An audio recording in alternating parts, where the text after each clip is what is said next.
जय श्री राम। आप सभी का जीवन मंगलमय हो। आप सभी महान भावों का वंदन, अभिनंदन एवं स्वागत है। ऊंचे आसन, करतूती नीची। आज लोगों के आसन पद बड़े बड़े हैं, लेकिन उनकी कर्मों की करतूती नीची है। लोग डिबेट में पूछ रहे कि ये प्रयागराज में जो दुर्घटना हुई, 30 लोगों का, 18 दिल्ली में हुआ, 48 लोगों का धर्म क्षेत्र में जाने की उत्सुकता को लेकर के दुर्घटनाएं हुई, तो इसका दोषी कौन है?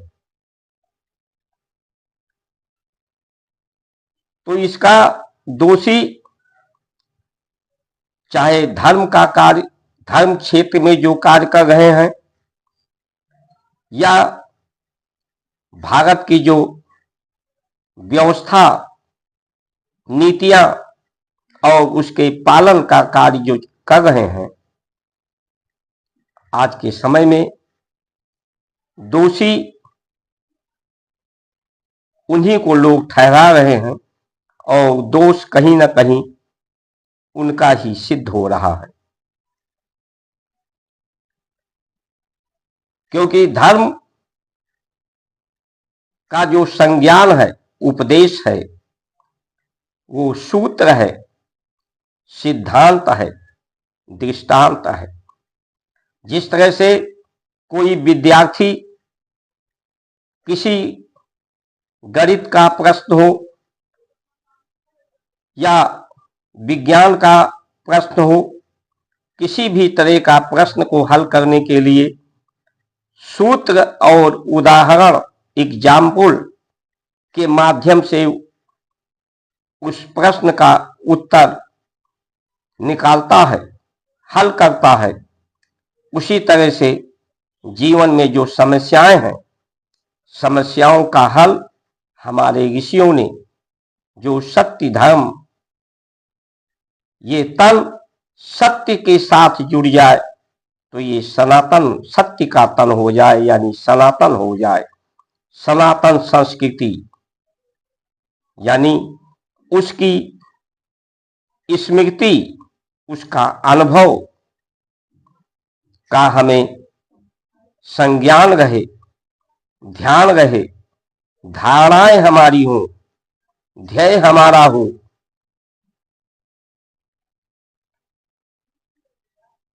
और ये श्रद्धा, विश्वास का, श्रद्धा यानी समर्पण, समर्पित विश्वास हो। ये समर्पित विश्वास ही जीवन की पूंजी है, जिससे संसार का भी अर्थ सिद्ध होता है और परमार्थ का भी हित सिद्ध होता है। चाहे आप न्याय क्षेत्र में काम कर रहे हो, स्वास्थ्य क्षेत्र में कर रहे हो, राजनीति क्षेत्र में कर रहे हो, धर्म क्षेत्र में कर रहे हो, किसी भी क्षेत्र में कार्य कर रहे हो, लोग आंख बंद करके बिना बुद्धि लगाए आपके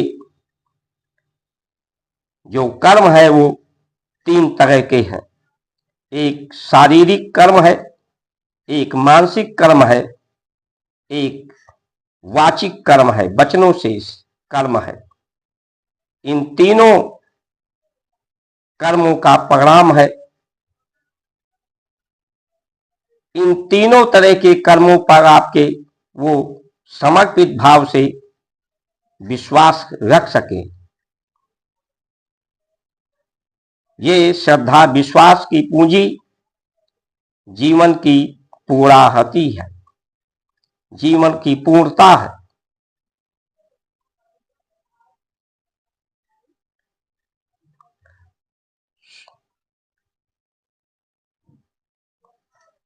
सूर्य नर मुनि जन की ये रीति, स्वार्थ पाए करें सब प्रीति, ये जगत की रीति। ये जो स्वार्थ है, स्वार्थ का अर्थ लोग अनर्थ निकाल रहे हैं। स्वार्थ का पर्याय स्व, यानी जो श्वास हमारी चलती है, जो प्राण तत्व है, स्व यानी जो प्रकाश तत्व है, स्व यानी जो स्वामी है जगत का, और जगत के स्वामी से हम स्वयं हैं, उसके स्वरूप हैं। इसका अर्थ निकलता हो, जीवन का अर्थ निकलता हो, तो जीवन का अर्थ शांति का, परम शांति का, परम सुख का, समर्पण का, विश्वास, एक दूसरे का साथ दे सकें, साथ ले सकें, सहयोग एक दूसरे का प्राप्त हो सके, सत्कार आदर प्राप्त हो सके, ये जीवन की सफलता का माध्यम है। भारत की संस्कार संस्कृति ये किसी हिंदू के लिए नहीं, खाली हिंदुओं के लिए नहीं, केवल भारत के लिए ही नहीं, पूरे विश्व जगत के लोक कल्याण, जगत कल्याण, सबके कल्याण, सबके मंगल के लिए है। इस पर लोगों का विश्वास क्यों नहीं टिक रहा? क्योंकि संशय,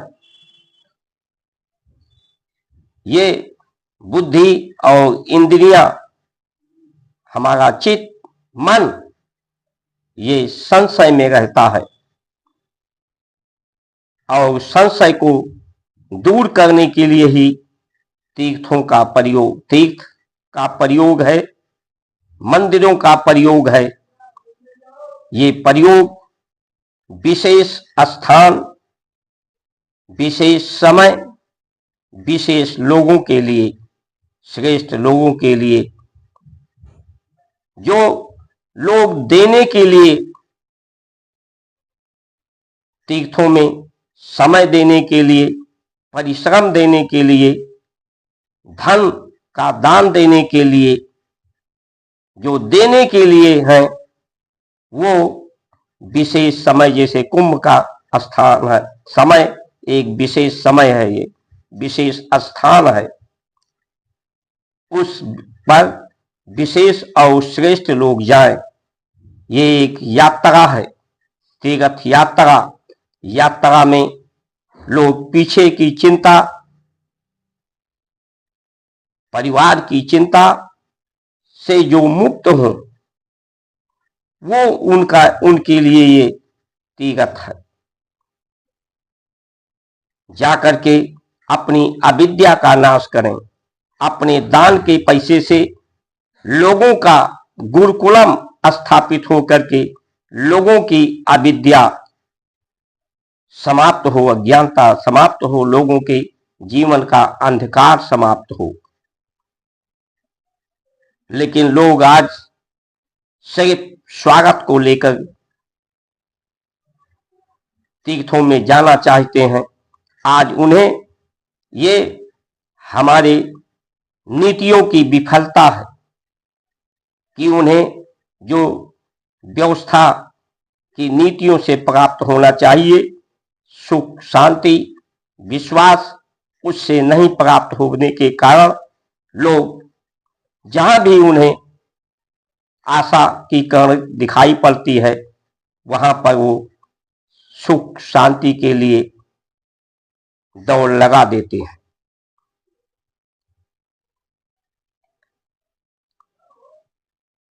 आज की स्थिति में जो दवा बनाने के क्षेत्र में है, दवा बेचने के क्षेत्र में है, डॉक्टर हैं, वो तो यही समझते हैं कि ज्यादा से ज्यादा लोग बीमार हों ताकि हमारा व्यापार चले। ज्यादा से ज्यादा लोग न्याय क्षेत्र में हैं, वो भी यही चाहते हैं ज्यादा से ज्यादा विवाद हो ताकि हमें हमारा रोजगार चलता रहे। राजनीति क्षेत्र की भी ऐसी स्थिति है कि लोगों को समस्याग्रस्त बताया जाए। आज राजनीति लोगों को संसार के सुख साधनों का, अधिकार का के लिए उत्साहित कर रही है।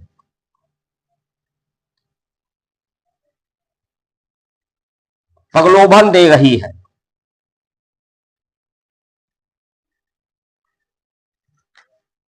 उनमें उदंडता भर रही है, आक्रोशित कर रही है, उन्माद फैला रही है।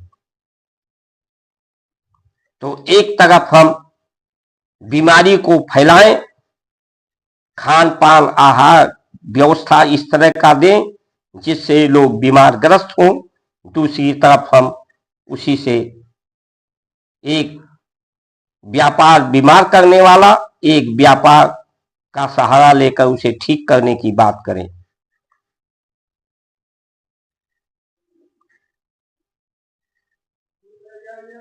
हमारे भारत की संस्कार संस्कृति स्वार्थ की नहीं, केवल स्वार्थ की नहीं, स्वाधर्म चलें करें सब परस्पर प्रीति, प्रेम और पवित्रता का है। परमात्मा ने जो निर्विकार है उससे बनाई हुई सृष्टि विकार से भरी है। इसमें दुर्गंध है, दोष है, दुर्बलता है, मानसिक दुर्बलता।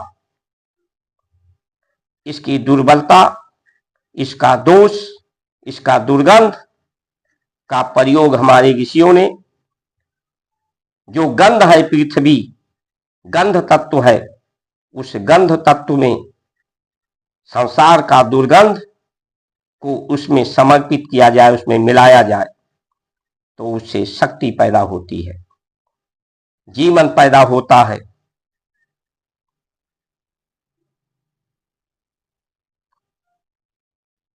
उसे ऊर्जा के रूप में प्रयोग किया जाए।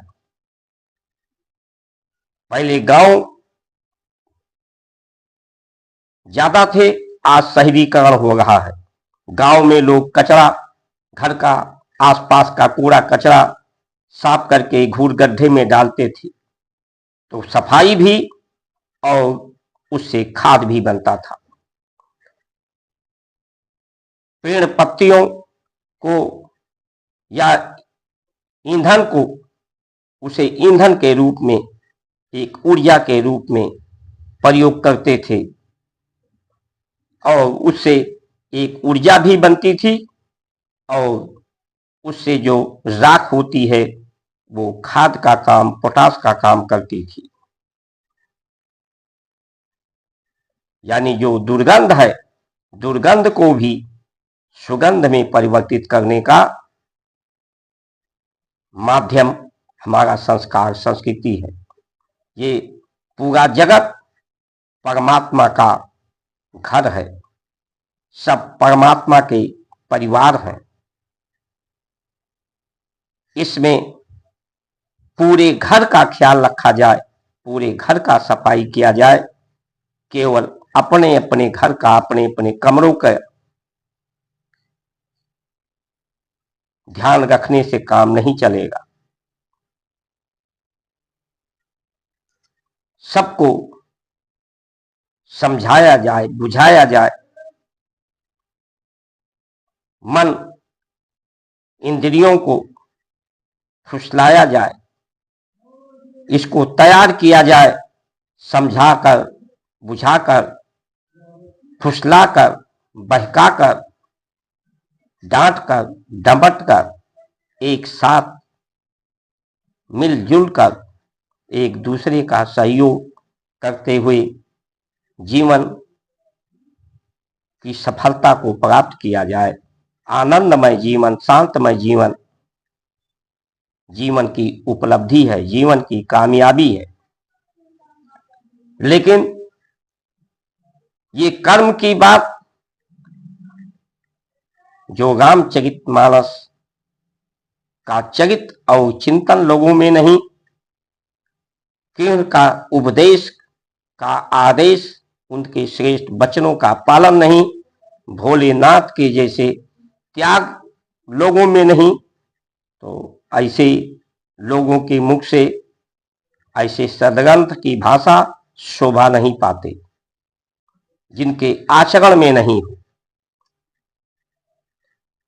कर्म एक पेड़ है, पेड़ से भी तो कर्म हो रहा है, उससे उसकी भी उत्पत्ति हो रही है, वो भी बड़ा हो रहा है, वो भी बुढ़ा जवान हो रहा है, वो भी एक दिन उसकी आयु समाप्त होती है, उसके भी बच्चों,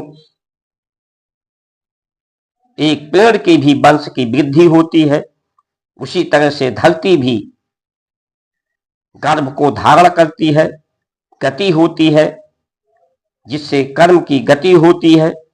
तो जब अब इसमें जो पेड़ है या धरती है, ये तो नहीं कहती कि ये कर्म मेरे द्वारा हो रहा है, क्योंकि सत्य यही है कि जितना भी क्रिया वो सतत प्रक्रिया के अंतर्गत जितने भी क्रियाकलाप संसार में हो रहे हैं, किसी मनुष्य, किसी वस्तु, किसी व्यक्ति के द्वारा कोई भी कर्म नहीं हो रहे हैं। कर्म स्वाधर्म, जो स्व तत्व है, प्राण तत्व है, प्रकाश तत्व है, वही धरित हो रहा है। उसी के योग से, उसी के संयोग से, उसी के वियोग से संसार के सारे कर्म हो रहे हैं, शरीर के कर्म हो रहे हैं। तो जब कर्म जिसने इस संसार को बनाया है, जो इसका स्वामी है, जब वो स्वयं घोषणा करता है कि मैं करता नहीं हूं, अकर्ता हूं, अकिंचन हूं, मैं कर्म बंधनों से मुक्त हूं, सुख दुख, जन्म मरण, लाभ हान, जस अपजस से मुक्त हूं, तो उसकी बनाई हुई सृष्टि उससे अलग कैसे हो सकती है? कैसे लोग कर्म के आधार पर अधिकार प्राप्त करना चाहते हैं, कर्म के आधार पर उस फल को भोगना चाहते हैं, उस फल की प्राप्ति करना चाहते हैं, और कर्मों का श्रेय स्वयं कैसे कोई ले सकता है? अगर कोई ले सकता है, लेने की चेष्टा कर रहा है, तो ये कहना चाहिए कि उसकी संशय है, उसका भ्रम है, वो संशय में है। संशय में रहकर भ्रमित होकर के अपनी इंद्री, अपनी बुद्धि, अपने चित्त, अपने मन से वो भटका हुआ, भूला हुआ है, इसलिए ऐसा कह रहा है।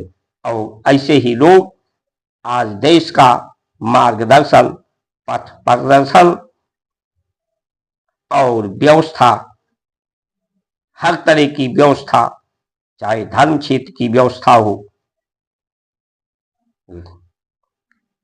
देश को चलाने की व्यवस्था हो, न्याय की, स्वास्थ्य की, राजनीति की, प्रशासन की व्यवस्था, ऐसे भूले भटके संशय में पड़े हुए लोग ही चला रहे हैं। क्योंकि पूर्व में जो संशय को समाप्त करने वाला, भ्रम को समाप्त करने वाला, शंका को समाप्त करने वाला, दोष दुर्बलता को समाप्त करने वाला व्यवस्था हमारी विद्या गुरुकुल की थी, जो आयुर्वेद की थी, जो गौशालाओं की थी, प्राकृतिक जीवन, सादा जीवन, उच्च विचार, उत्तम खेती, मध्यम बान, निषेध चाकरी, भीख निदान, आज वो व्यवस्थाएं पूर्व में इतिहास में समाप्त की गई और पुनः उनका उत्थान करने की चेष्टा लोग नहीं कर रहे हैं। विदेशों की नकल करके स्वाभिमान को, भारत के स्वाभिमान को ठेस पहुंचा रहे हैं। स्वाभिमान की जागृति होने से ही स्व यानी प्रकाश तत्व, ज्ञान तत्व प्राण तत्व की चेतना से ही स्वयं के और स्वयं के स्वामी की अनुभूति हो सकती है। अनुभूति ही, अभिव्यक्ति ही श्रद्धा, विश्वास, समर्पण पैदा कर सकती है। लेकिन आज स्वाभिमान को लोग ठेस पहुंचाने का कार्य कर रहे हैं। इसलिए जब ऐसी व्यवस्थाएं बनती हैं, भारत के संस्कार संस्कृति का ये एक तरह से उपहास है, परिहास है, तो समाज में आक्रोश और उदंडता पैदा होती है। नहीं तो क्या कारण है? परमात्मा के स्वरूप, परमात्मा के अंश को एक दूसरा परमात्मा का अंश दबा करके, कुचल करके, उसे दुख पहुंचा करके तीर्थों में जाना चाहता है। परमात्मा की बनाई हुई स्वरूप व्यवस्था को बिगाड़ करके परमात्मा से पाने की आशा करता है। ये लोगों का भ्रम ही है। इन्हीं वचनों के साथ आप सभी का सुमंगल कामना करते हुए जय श्री राम।